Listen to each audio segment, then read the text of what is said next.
Hello students, welcome back to your online video classes. Hopefully all of you are doing good and taking care of yourself. तो बच्चों आज हम लोग chemistry का last chapter for this terminal that is chemical reaction उसे start करने जा रहे हैं. ठीक है. Physics I think it has been completed. Okay.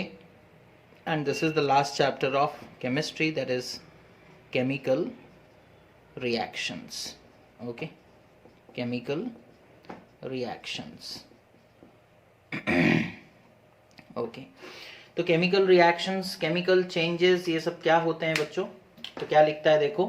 A chemical change involves the formation of new substances which means that a chemical reaction has occurred. Therefore, a chemical reaction is defined as a process in which one or more substances are converted into one or more different substances. Okay. तो chemical reactions are nothing but chemical changes. Okay. Chemical reactions are nothing but chemical changes. We can say जब भी एक chemical change होगा तब एक chemical reaction हुआ होगा, है ना. तो chemical reactions का definition क्या है बच्चों? Now what is the definition of chemical reaction? Now a process in which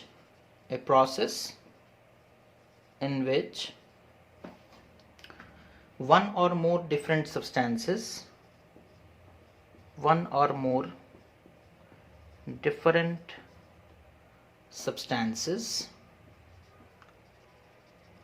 okay, one or more different substances are converted into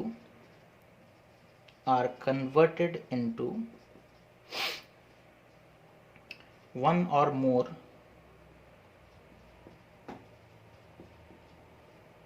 new substances. okay. तो एक ऐसा प्रोसेस जिसमें एक या एक से ज़्यादा सब्सटेंस कन्वर्ट हो जाता है किसमें ना, नए सब्सटेंसेस में. वो भी एक हो सकते हैं या एक से ज़्यादा हो सकता है. ठीक है. अच्छा. The substances that take part in a chemical reaction, the substances that take part in a chemical reaction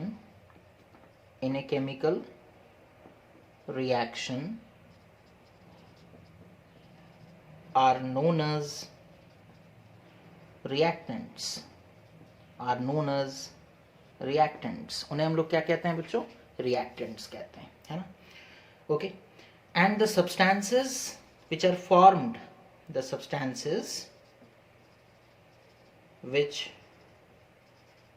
new substances लिख देते हैं, the new substances which are formed as a result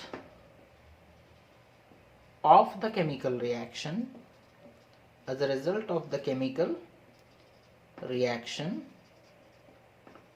are known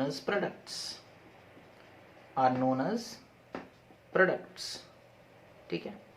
तो एक chemical reaction में जो चीज़ participate करता है उसे हम लोग रिएक्टेंट कहते हैं, और एक केमिकल रिएक्शन में जो चीज़ फॉर्म होता है उसे हम लोग प्रोडक्ट कहते हैं. ठीक है.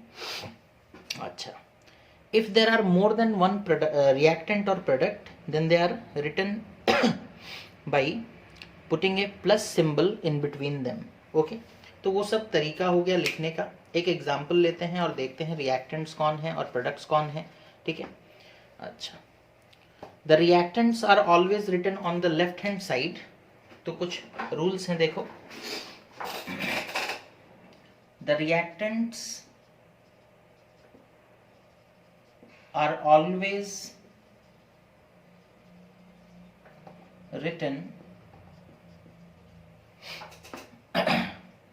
on the left hand side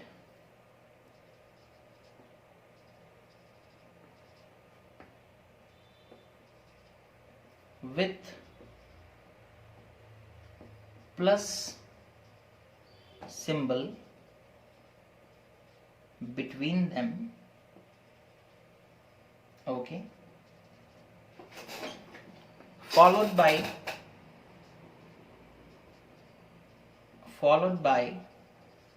an arrow mark,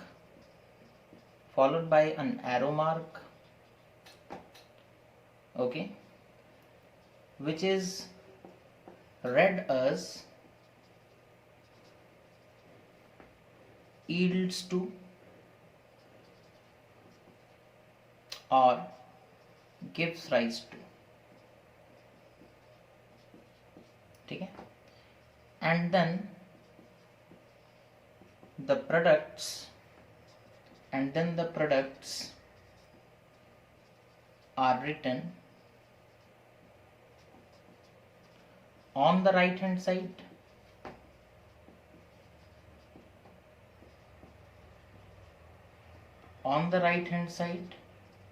with plus sign between them. Okay, तो ये कुछ नियम हो गए एक केमिकल रिएक्शन को रिप्रेजेंट करने का, है ना। जो रिएक्टेंट्स हैं बच्चों, उन्हें हम लोग हमेशा लेफ्ट हैंड साइड में लिखेंगे। अगर एक से ज़्यादा रिएक्टेंट्स हैं तो उनके बीच में प्लस का सिंबल रहेगा। उसके बाद एक एरो मार्क हमें देना है, ठीक है। एरो मार्क को पढ़ा कैसे जाता है ना, it is read as yields to और गिव्स राइज टू, ठीक है। एरो मार्क के बाद राइट हैंड साइड में हम लोग प्रोडक्ट्स लिखेंगे, ठीक है। और अगर एक से ज़्यादा प्रोडक्ट्स हैं तो उनके बीच में भी क्या सिंबल होगा ना, प्लस साइन होगा, ठीक है। एग्जाम्पल लेते हैं और इस चीज़ को और थोड़ा समझते हैं, ठीक है। एग्जाम्पल, सपोज हम लोगों को कहा गया, सपोज हमें कहा गया कि hydrogen gas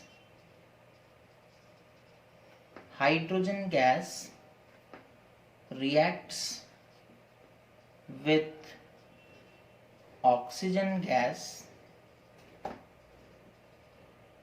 to form or to produce water, ठीक है। ये हमें कहा गया।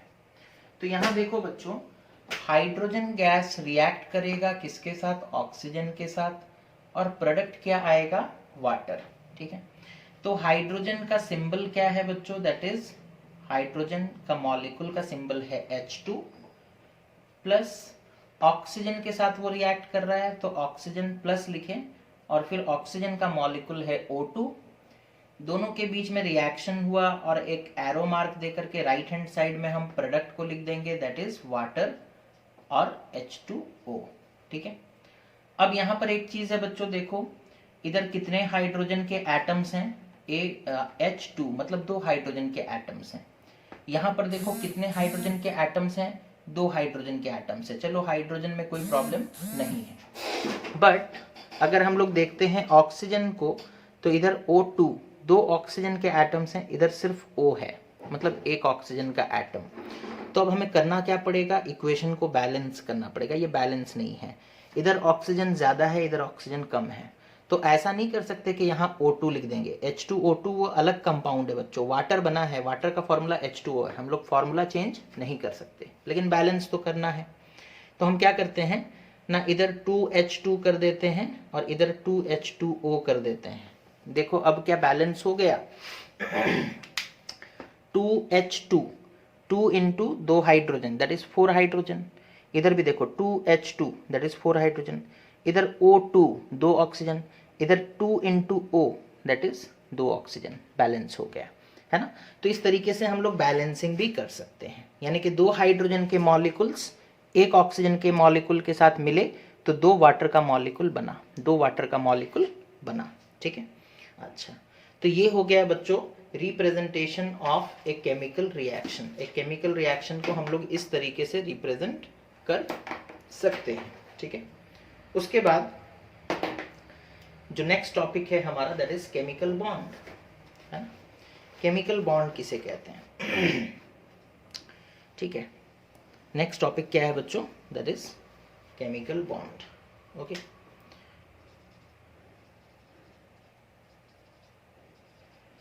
अभी अभी हम लोगों ने देखा था बच्चों, हाइड्रोजन ऑक्सीजन के साथ कंबाइन किया और बन गया वाटर, है ना। ये रिएक्शन अभी अभी हमने देखा था, है ना। तो हाइड्रोजन अलग था, ऑक्सीजन अलग था, लेकिन दोनों के बीच में रिएक्शन हो गया और दोनों अब साथ में हैं, ठीक है। अब यहाँ इस चीज को समझो कि पहले हाइड्रोजन अलग था, ऑक्सीजन अलग था, दोनों कंबाइन किए और बना वाटर। अभी दोनों साथ में हैं। अच्छा, दोनों को साथ में रहने के लिए उनके बीच में कुछ बॉन्डिंग होना चाहिए, है ना। बॉन्ड का मतलब क्या होता है बच्चों कि हाइड्रोजन और ऑक्सीजन के एटम के बीच में कुछ अट्रैक्टिव फोर्सेस होने चाहिए जो दोनों को साथ में बांध करके रखे, बाइंड करके रखे, है ना। तो bond is nothing but, bond का मतलब क्या है ना, अट्रैक्टिव फोर्सेस, है ना। Attractive forces, okay, which holds the atoms,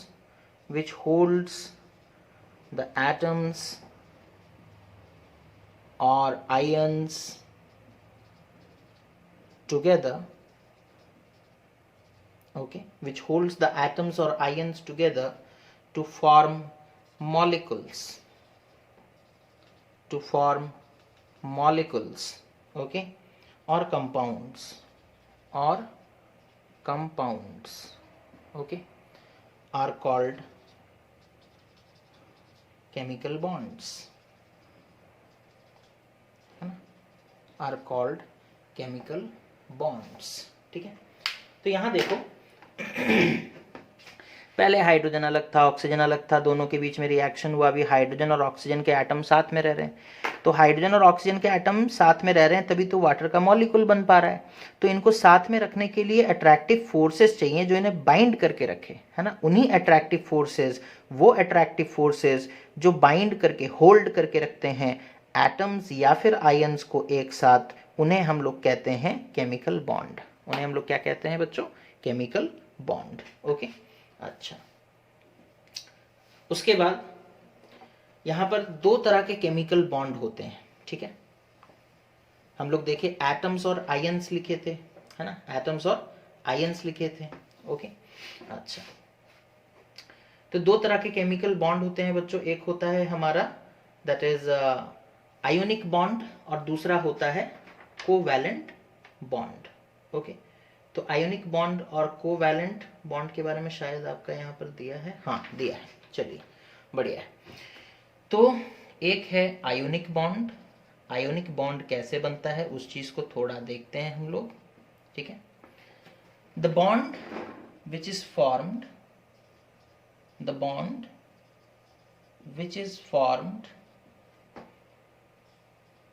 between a metal and a non-metal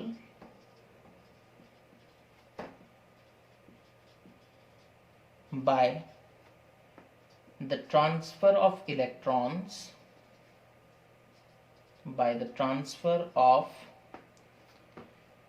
valence shell electrons is known as ionic bond, ठीक है। तो एक ऐसा बॉन्ड जिसमें एक मेटल और एक नॉन मेटल होता है बच्चों, ठीक है, और उनके बीच में ट्रांसफर होता है वैलेंस शेल इलेक्ट्रॉन्स का, है ना। वैलेंस शेल मतलब जो सबसे आउटर मोस्ट ऑर्बिट है, मतलब एटम का जो सबसे आउटर मोस्ट ऑर्बिट है, उसमें जो इलेक्ट्रॉन्स होते हैं बच्चों, उन्हें हम लोग कहते हैं वैलेंस शेल इलेक्ट्रॉन्स। सबसे आउटर मोस्ट ऑर्बिट में जो इलेक्ट्रॉन्स होते हैं उन्हें हम लोग कहते हैं वैलेंस शेल इलेक्ट्रॉन्स। अच्छा, तो यहां देखो हम लोग एक एग्जाम्पल लेते हैं। नाम आयोनिक बॉन्ड क्यों पढ़ा वो भी समझ में आ जाएगा, नाम उसका आयोनिक बॉन्ड क्यों दिया गया है वो भी समझ में आ जाएगा। एक मेटल लेते हैं बच्चों जैसे कि सोडियम, ठीक है। एक नॉन मेटल लेते हैं बच्चों जैसे कि क्लोरीन, ठीक है, ओके। अच्छा, सोडियम के आउटर मोस्ट ऑर्बिट में बच्चों एक इलेक्ट्रॉन होता है, ठीक है। अगर आपको पता है तो अच्छी बात है, अगर नहीं पता है तो याद रखो, ठीक है। और क्लोरीन के आउटर मोस्ट ऑर्बिट यानी कि वैलेंस शेल में 7 इलेक्ट्रॉन्स होते हैं, ठीक है। अब सोडियम क्या करता है, ना सोडियम अपना एक इलेक्ट्रॉन डोनेट कर देता है, मेटल हमेशा डोनेट करते हैं और नॉन मेटल एक्सेप्ट करते हैं, ठीक है। तो देखो जब ये सोडियम बच्चों डोनेट कर देगा, यानी कि उसके अंदर से एक इलेक्ट्रॉन निकल जाएगा, ठीक है। जब ये सोडियम के अंदर से एक इलेक्ट्रॉन सब्ट्रैक्ट हो गया यानी कि निकल गया, तो ये बन जाएगा बच्चों नेगेटिव चार्ज अंदर से निकल गया तो वो खुद पॉजिटिव हो जाएगा, तो वो बन जाएगा Na+, सोडियम आयन, है ना। और क्लोरीन क्या कर रहा है बच्चों, क्लोरीन एक इलेक्ट्रॉन को गेन कर रहा है ना, प्लस हो गया उसमें, एक्सेप्ट किया उसने, नेगेटिव चार्ज को उसने गेन किया, इसी के लिए वो नेगेटिव हो जाता है Cl-, ठीक है। अब तो ये प्रोसेस होता है कि सोडियम अपना एक इलेक्ट्रॉन लूज करता है, क्लोरीन उस इलेक्ट्रॉन को गेन कर लेता है, सोडियम बन जाता है Na+, क्लोरीन बन जाता है Cl-, ठीक है। अच्छा, और उसके बाद यहां पर देखो दो आयंस बन गए, एक पॉजिटिव आयन है एक नेगेटिव आयन है, और हमें पता है पॉजिटिव चार्ज नेगेटिव चार्ज को अट्रैक्ट करता है, तो ये दोनों के बीच में एक फोर्स ऑफ अट्रैक्शन डेवलप हुआ और ये लोग बन गए NaCl, that is sodium chloride, sodium chloride, है ना। तो जब बच्चों इस तरीके से बॉन्ड बनता है तो हम लोग उसे कहते हैं आयोनिक बॉन्ड, और जो कंपाउंड बना उसे कहते हैं आयोनिक कंपाउंड, है ना। अच्छा, कुछ बात और भी जान लो कि जो पॉजिटिव आयंस होते हैं उनका कॉमन नाम है कैटायन, ठीक है। जो नेगेटिव आयंस होते हैं उनका कॉमन नाम क्या है, एनायन, ठीक है। All the negative ions are known as anions and all the positive ions are called cations, common नाम, है ना। दैट इज तुम लोग पढ़े होगे अपने इंग्लिश ग्रामर में कॉमन नाउन, है ना। तो ये कॉमन नाउन है उनका, ठीक है। जितने भी पॉजिटिव आयंस हैं उनको कैटायंस कहा जाता है और इलेक्ट्रोपॉजिटिव आयन कहा जाता है, ठीक है। और जितने भी नेगेटिव आयंस हैं उन्हें एनायन कहा जाता है या फिर इलेक्ट्रोनेगेटिव आयन कहा जाता है, ओके। उसी तरीके से बच्चों एक और एग्जाम्पल देखो, जैसे सपोज कर लो हम लोग बात कर रहे हैं, नहीं तुम्हारे बुक में एक ही एग्जाम्पल दिया तो मेरे ख्याल से एक ही डिस्कस करना ज़्यादा अच्छा रहेगा, बिकॉज तुम लोग अभी तक इलेक्ट्रॉनिक कन्फिगुरेशन इन सारी चीज़ों के बारे में उतने अच्छे से तुम लोग पढ़े नहीं हो, ठीक है। तो सिर्फ एक इस एग्जाम्पल को याद रखो कि सोडियम एक इलेक्ट्रॉन लूज करता है, दे देता है क्लोरीन को, और जब वो क्लोरीन को देता है तो वो खुद बन जाता है Na+, क्लोरीन उस इलेक्ट्रॉन को गेन करके बन जाता है, क्योंकि इलेक्ट्रॉन नेगेटिव पार्टिकल है, कोई भी नेगेटिव चार्ज को अगर गेन करेगा तो वो खुद नेगेटिव हो जाएगा, इसी के लिए क्लोरीन नेगेटिव चार्ज को गेन करके खुद नेगेटिव हो गया, और दोनों एक पॉजिटिव बन गया एक नेगेटिव बन गया, और by nature positive charge negative charge को अट्रैक्ट करता है, ये सब आयन से बच्चों, इसी के लिए आयोनिक बॉन्ड कहा जाता है, इसी के लिए क्या बॉन्ड कहा जाता है, आयोनिक बॉन्ड, ओके। अच्छा, अब आते हैं हम लोग बात करेंगे दूसरे टाइप के बॉन्ड के बारे में, that is covalent bond, okay. Ionic bond किसके किसके बीच में बनता है, याद रखोगे हमेशा metal and non metal, metal and non metal, metal metal के बीच में आयोनिक बॉन्ड नहीं बन सकता, नॉन मेटल के बीच में आयोनिक बॉन्ड नहीं बन सकता, बिकॉज आयोनिक बॉन्ड बनने के लिए एक डोनेट करने वाला होना चाहिए और दूसरा एक्सेप्ट करने वाला। मेटल डोनेट करने का नेचर रखता है बच्चों, और नॉन मेटल का टेंडेंसी है इलेक्ट्रॉन को एक्सेप्ट करने का, है ना। तो जब तक एक डोनेट नहीं करेगा तब तक वो पॉजिटिव नहीं हो सकता, जब तक एक एक्सेप्ट नहीं करेगा तब तक वो नेगेटिव नहीं हो सकता, और जब तक आयंस नहीं बनेंगे तब तक आयोनिक बॉन्ड नहीं बन सकता। तो always remember, ionic bond is formed between a metal and a non-metal, okay, where metal donates electron and non-metal accepts electron, okay। अच्छा, फिर आते हैं बच्चों दूसरे तरह का bond, that is covalent bond,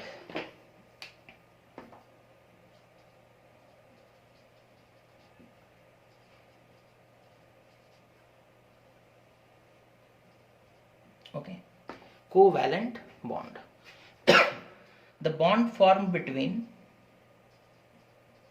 the bond formed between two non-metals, दोनों non-metals होंगे, okay, by sharing of electrons,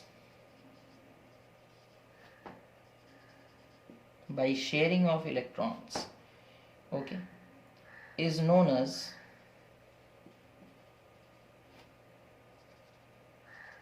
covalent bond, and the compound formed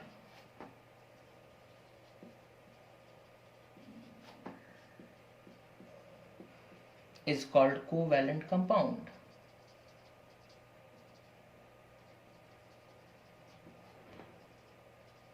okay, तो ये किसके बीच में होता है कोवैलेंट कंपाउंड? नॉन मेटल्स के बीच में। जब एक नॉन मेटल दूसरे नॉन मेटल के साथ रिएक्ट करेगा बच्चों, तो उनके बीच में एक बॉन्डिंग, एक अट्रैक्टिव फोर्स डेवलप होगा, और वो कैसा होगा ना, वो कोवैलेंट नेचर का होगा, शेयरिंग के वजह से होगा। इलेक्ट्रॉन ट्रांसफर नहीं होंगे, मतलब एक इलेक्ट्रॉन डोनेट करेगा और दूसरा एक्सेप्ट नहीं करेगा, बल्कि शेयरिंग होगा। बल्कि क्या होगा? शेयरिंग होगा। एग्जाम्पल देखते हैं, ठीक है। एग्जाम्पल, हाइड्रोजन का मॉलिक्यूल कैसे बनता है? देखो, हाइड्रोजन का एक एटम, उसके आउटर मोस्ट सेल में एक इलेक्ट्रॉन, हाइड्रोजन का दूसरा एटम, ठीक है, उसके आउटर मोस्ट सेल में भी एक इलेक्ट्रॉन, ठीक है। तो जो हाइड्रोजन के एटम्स होते हैं उनके आउटर मोस्ट सेल में एक एक इलेक्ट्रॉन है। अब ये लोग क्या करते हैं ना, बॉन्ड बनाने के लिए ये अपना एक इलेक्ट्रॉन देता है और ये अपना एक इलेक्ट्रॉन शेयर करता है। देता है मतलब शेयर करता है, ठीक है। इन दोनों के बीच में शेयरिंग होगा एंड बन जाएगा क्या ना, हाइड्रोजन का मॉलिक्यूल। हाइड्रोजन का मॉलिक्यूल कोई किसी को ट्रांसफर नहीं करेगा, शेयरिंग करेंगे। उसी तरीके से देखो, क्लोरीन का आउटर मोस्ट सेल में 7 इलेक्ट्रॉन्स बच्चों, ठीक है। दूसरे क्लोरीन के एटम का आउटर मोस्ट सेल में भी 7 इलेक्ट्रॉन्स, ठीक है। इन दोनों, ये दोनों क्या करेंगे ना, इस इलेक्ट्रॉन को शेयर कर लेंगे, 1 पेयर ऑफ इलेक्ट्रॉन, है। क्लोरीन अपना एक इलेक्ट्रॉन शेयर करेगा, ये क्लोरीन भी अपना एक इलेक्ट्रॉन शेयर करेगा, दोनों के बीच में इलेक्ट्रॉन शेयरिंग होगा, ठीक है। और ये बन जाएंगे Cl2 मॉलिक्यूल, ठीक है। तो इस तरीके से अगर कोई कंपाउंड बनता है तो वो कोवैलेंट कंपाउंड कहलाएगा, और जो बॉन्ड इनके बीच में एग्जिस्ट करता है वो कोवैलेंट बॉन्ड कहलाएगा। समझ में आ गया कोवैलेंट बॉन्ड का मतलब क्या होता है? तो डेफिनेशंस वगैरह याद रखोगे। The bond form between two non metals by sharing of electrons is known as covalent bond and the compound formed is called covalent compound, है ना। अभी बहुत सारे सवाल आपके मन में उठने चाहिए, है ना, कि क्लोरीन के पास तो आउटर मोस्ट सेल में 7 इलेक्ट्रॉन्स थे, वो एक ही क्यों शेयर किया, है ना। तो इसका जवाब आपको 9th क्लास में मिलेगा, है ना। फिलहाल के लिए बच्चों बस आपके बुक में जितना एग्जाम्पल दिया है बस उतना ही एग्जाम में आएगा, तो आप इस चीज़ को भी याद रख सकते हो, है ना। उतना डिटेल में अभी हम लोग स्टैंडर्ड 8 में नहीं पढ़ते। फिलहाल आप याद रखो कि क्लोरीन, ये क्लोरीन अपना एक इलेक्ट्रॉन देगा, ये क्लोरीन अपना एक इलेक्ट्रॉन देगा, दोनों इलेक्ट्रॉन शेयर किए और बन गया क्लोरीन का मॉलिक्यूल, दोनों अटैच हो गए। हाइड्रोजन के केस में भी ये हाइड्रोजन अपना एक इलेक्ट्रॉन देगा, ये हाइड्रोजन अपना एक इलेक्ट्रॉन शेयर करेगा, और दोनों के बीच में एक बॉन्ड फॉर्मेशन हो जाएगा और वो बन जाएंगे हाइड्रोजन के मॉलिक्यूल्स, है ना। ये जो इलेक्ट्रॉन्स हैं, these are the shared pair of electrons, shared pair of electrons. Pair में हमेशा एग्जिस्ट करेंगे, 2, 4, 6 ऐसे। हालांकि हमारे एग्जाम्पल में 2 ही हैं, है ना, मतलब 1 pair, 2 electrons mean 1 pair, okay. तो ये है बच्चों types of chemical bonds. Next class में हम लोग types of chemical reaction start करेंगे। So thank you for watching students, take care of yourself and have a nice day.